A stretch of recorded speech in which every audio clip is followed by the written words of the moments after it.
மகா கும்பாபிஷேகத்தை முன் வந்துள்ளீர்கள். மிக்க சந்தோஷம். என்னுடைய அங்கம் எரிந்தது, என்னுடைய தேகம் எரிந்தது, என்னுடைய முகம் எரிந்தது. என்னை ஒரு முழு பொலிவுடன் ஆக்கி எனக்கு கும்பாபிஷேகம் செய்ய வந்துள்ளீர்கள். ஆனால் அருளாட்சி, அம்மா, நீ என்ன செய்ய வேண்டும் என்று தெரியுமா? இதோ இருக்கிறார் அவன் கணவன், அவனது குடலையும் நீ குடலையை நாக்கி அறுத்து அதை சமையலாக செய்து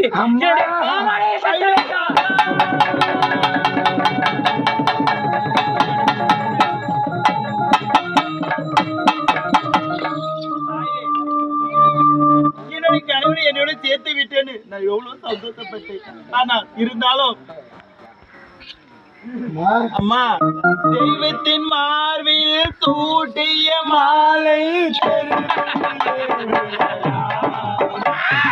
தெய்வத்தின்